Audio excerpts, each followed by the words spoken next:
ಆ ಸಮಿತಿಯ ಜಿಲ್ಲಾ ಕಾರ್ಯಾಧ್ಯಕ್ಷರಾದ ಬಾಲಕೃಷ್ಣ ಅವರು, ಸಂಚಾಲಕರಾದ ಅಂಬರೀಷ್ ಅವರು, ಉಪೇಂದ್ರ ಅವರು, ಶಿವರಾಜ್ ಅವರು, ಶ್ರೀನಾಥ್ ಅವರು, ಅದರ ಜೊತೆಗೆ ನಮ್ಮ ಬಿಜೆಪಿಯ ಮುಖಂಡರು ಪಕ್ಷಾತೀತವಾಗಿ ಇವತ್ತು ಏನು ನಮ್ಮ ಶಿಡ್ಲಘಟ್ಟದಲ್ಲಿ 3ನೇ ವರ್ಷದ ಶ್ರೀರಾಮೋತ್ಸವ ಒಂದು ಕಾರ್ಯಕ್ರಮ ಹಮ್ಮಿಕೊಂಡಿದ್ರು. ಆ ಒಂದು ಕಾರ್ಯಕ್ರಮಕ್ಕೆ ಈ ಬಾರಿ ನಾನೇ ಸ್ವಲ್ಪ ಹೆಚ್ಚು ಒತ್ತು ಕೊಡಬೇಕಂತ ತೀರ್ಮಾನ ಮಾಡಿ ವೈಯಕ್ತಿಕವಾಗಿ ಪಕ್ಷದಿಂದ ಪಕ್ಷಾತೀತವಾಗಿ ಯಾರೆಲ್ಲ ಮಾಡ್ತಾರೋ ಅವ್ರ ಜೊತೆಗೆ ಏನೆಲ್ಲ ಕೈ ಜೋಡಿಸ್ಬೇಕಂತ ಮಾಡಿರ್ತಕ್ಕಂಥ ಕಾರಣನೂ ಇದೆ. ಏನು ಕಾಶ್ಮೀರ ನಮಗೆ ಇವತ್ತು ಆರ್ಟಿಕಲ್ 370 ತೆಗೆದಾದ್ಮೇಲೆ ಯಾರೆಲ್ಲ ವಿದೇಶಗಳಿಗೆ ಹೋಗ್ತಾ ಇದ್ರು, ಸ್ವಿಟ್ಜರ್ಲ್ಯಾಂಡ್ಗೆ ಹೋಗ್ತಾ ಇದ್ರು, ಅವರೆಲ್ಲ ಕಾಶ್ಮೀರಕ್ಕೆ ಯಾತ್ರೆಗೆ ಹೋಗೋಕ್ಕೆ ಶುರುವಾಗಿತ್ತು. ತುಂಬಾ ಸಂತೋಷವಾಗಿ ಮಕ್ಕಳಿಗೆ ಸ್ಕೂಲ್ಗೆ ಹಾಲಿಡೇ ಬಂದ್ಮೇಲೆ ಹೆಂಡತಿ ಗಂಡ ಮಕ್ಕಳು ಎಲ್ಲ ಪೂರ್ತಿ ಸಂಸಾರ ಸಮೇತವಾಗಿ ಹೋಗಿರ್ತಕ್ಕಂಥ ಯಾತ್ರೆಯಲ್ಲಿ ಏನು ಪಾಕಿಸ್ತಾನದ ಭಯೋತ್ಪಾದಕರ ಫ್ಯಾಕ್ಟ್ರಿ ಆ ಒಂದು ತಯಾರಿಕೆ ಮಾಡ್ತಕ್ಕಂಥ ದೇಶ ಏನು ಉಗ್ರರನ್ನ ಕಳಿಸಿ ಆ ಉಗ್ರರಿಗೆ ಹಿಂದೂನ ಮುಸ್ಲಿಮ ಅಂತ ಅವನ್ನೆಲ್ಲ ಟೆಸ್ಟ್ ಮಾಡಿ ಆ ರಕ್ತಪಾತ ಮಾಡಿರ್ತಕ್ಕಂಥದ್ದು ನಮಗೆಲ್ಲ ರೋಚಕ ಆಗೋಗಿದೆ. ಅವ್ರು ಹೇಳ್ತಾರೆ,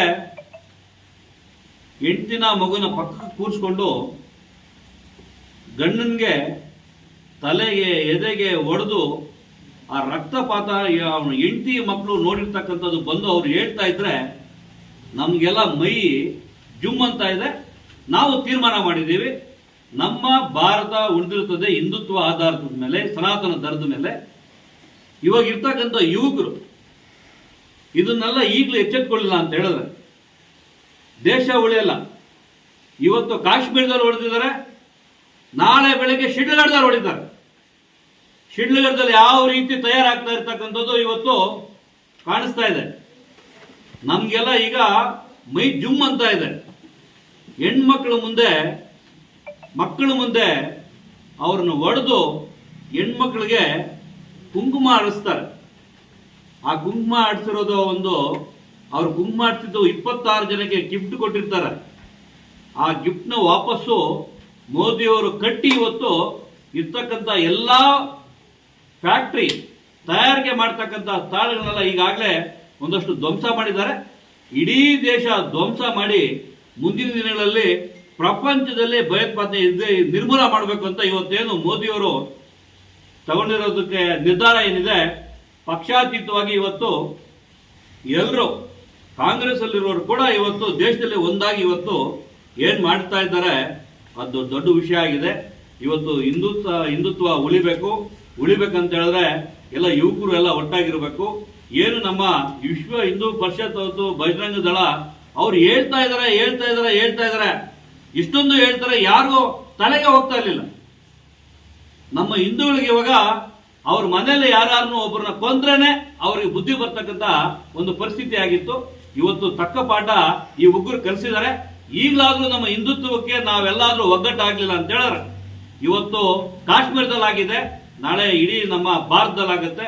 ಇವತ್ತು ಎಚ್ಚೆತ್ಕೊಂಡು ಇವತ್ತು ಏನು ವಿಶ್ವ ಹಿಂದೂ ಪರಿಷತ್ತು ಬಜರಂಗ ದಳ ಅವರೆಲ್ಲ ಮಾಡ್ತಾ ಇದ್ದಾರೆ, ಅವ್ರ ಜೊತೆಗೆ ನಾವೆಲ್ಲರೂ ಒಟ್ಟಿಗೆ ಪಕ್ಷಾತೀತವಾಗಿ ಇವತ್ತು ನಮ್ಮ ಮಾಧ್ಯಮ ಮಿತ್ರರು ತಾವು ಇದ್ದೀರಾ, ಸಾಕಷ್ಟು ಜಾಗರಣೆ ಮೂಡಿಸಿ ಇದೆಲ್ಲ ಇರ್ತಕ್ಕಂಥ ಎಲ್ಲರಿಗೂ ಒಂದು ಮನೆಗೆ ತಲುಪಬೇಕು. ಇವತ್ತು ಏನಾಗಿದೆ, ಏನಾಗಬೇಕು, ಯಾವ ತರ ಒಗ್ಗಟ್ಟಾಗಿರ್ಬೇಕು ಅಂತ ಬರ್ತಕ್ಕಂಥ 25ನೇ ತಾರೀಕು ಯಾವ ಮಟ್ಟಕ್ಕೆ ನಮ್ಮ ಶಿಡ್ಲಘಟ್ಟದಲ್ಲಿ ಹಿಂದುತ್ವ ಇದೆ, ಹಿಂದುತ್ವ ಗಟ್ಟಿಯಾಗಿದೆ, ಯುವಕರೆಲ್ಲ ಬರಬೇಕು. ಆ ಯುವಕರೆಲ್ಲ ಇವತ್ತು ನೋಡಿ, ಇವತ್ತು ಪಾಕಿಸ್ತಾನ ಭಯೋತ್ಪಾದನೆ ನಡೆಸೋದ್ರ ಜೊತೆಗೆ ಇಲ್ಲಿ ಇಂಡಿಯಾದಲ್ಲೇ ಇರ್ತಕ್ಕಂಥವರು ಭಯೋತ್ಪಾದಕರು ಇನ್ನ ಜಾಸ್ತಿ ಇದ್ದಾರೆ. ಇಲ್ಲೂ ಸ್ವಲ್ಪ ತಯಾರಿಕೆ ನಡೀತಾ ಇದೆ.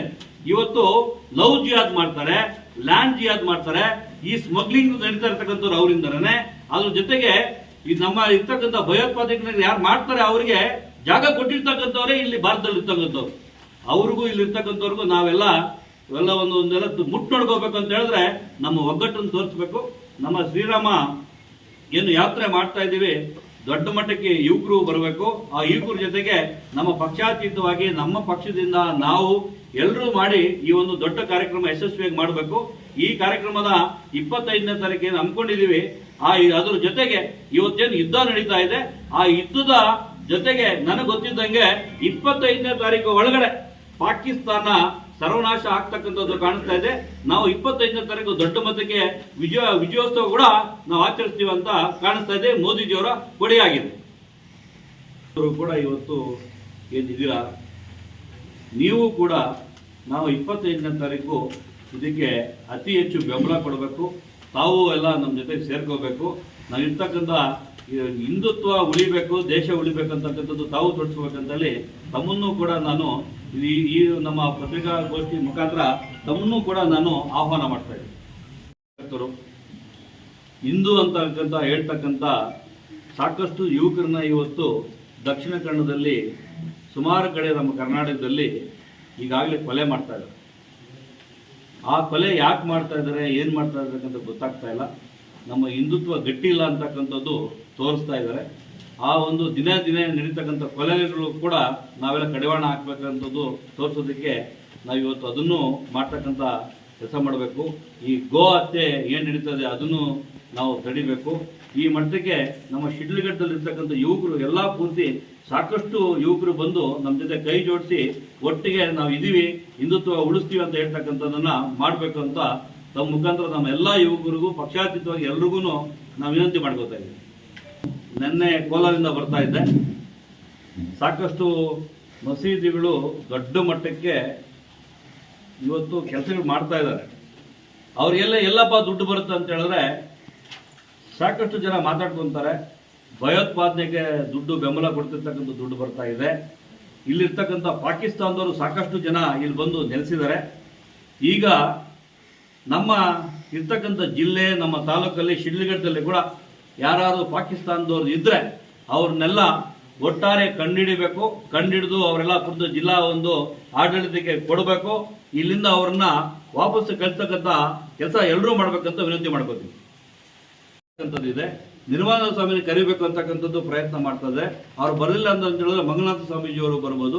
ಇರ್ತಕ್ಕಂಥ ನಮ್ಮ ಕಾರ್ಯಕರ್ತರು ಅದ್ರ ಜೊತೆಗೆ ಪಕ್ಷಾತೀತವಾಗಿ ಎಲ್ಲ ಲೀಡರ್ಗಳು ಸೇರಿಸ್ಕೊಂಡು ಮಾಡ್ತಕ್ಕಂಥ ಕಾರ್ಯಕ್ರಮ ಇದಾಗಿದೆ. ಪಕ್ಷಾತೀತವಾಗಿ ಜಾತ್ಯತೀತವಾಗಿ ಎಲ್ಲರೂ ಒಗ್ಗೂಡಿ ಮಾಡಬೇಕಾಗಿ ಎಲ್ಲರೂ ನೋಡ್ಕೊಳ್ತೀವಿ. ಈ ಪಕ್ಷ ಈ ಒಂದು ಕಾರ್ಯಕ್ರಮವನ್ನು ನಡೆಸಬೇಕಾದ್ರೆ ಒಂದು 3-4 ಬೈಠಕ್ ಮಾಡಿ ಎಲ್ಲ ಸಮುದಾಯದ ಮುಖಂಡರು, ಎಲ್ಲ ಸಂಘಟನೆ ಮುಖಂಡರು ಎಲ್ಲ ಸೇರಿ ಒಂದು ಯಾರನ್ನ ಏನೇನು ಮಾಡಬೇಕು ಅಂತ ಡಿಸಿಷನ್ ಮಾಡಿದ್ವಿ. ಆ ಚರ್ಚೆಯಲ್ಲಿ ನನ್ನ ಇದಕ್ಕೆ ಖಜಾಂಚಿಯಾಗಿ ಮಾಡಿ ಇದೊಂದು ಜವಾಬ್ದಾರಿಯನ್ನು ಕೊಟ್ಟಿದ್ದಾರೆ. ಆ ಜವಾಬ್ದಾರಿಯನ್ನು ನಾನು ನಿಭಾಯಿಸ್ತಾ ಇದ್ದೀನಿ. ಅದನ್ನು ಪ್ರಾಮಾಣಿಕವಾಗಿ ನಿಭಾಯಿಸ್ತಾ ಇದ್ದೀನಿ ಅಂತ ಹೇಳ್ತೀನಿ. ನಾನು ವಾತಾವರಣದಲ್ಲಿ ಈ ಕಾರ್ಯಕ್ರಮ ನಡೆಯುವಷ್ಟರಲ್ಲಿ ಆ ಯುದ್ಧ ಮುಗಿದು ನಾವು ವಿಜಯೋತ್ಸವ ನಡೆಸುವಂಥ ಒಂದು ಇದಾಗಲಿ ಅಂತ ನನ್ನ ಅಭಿಪ್ರಾಯ.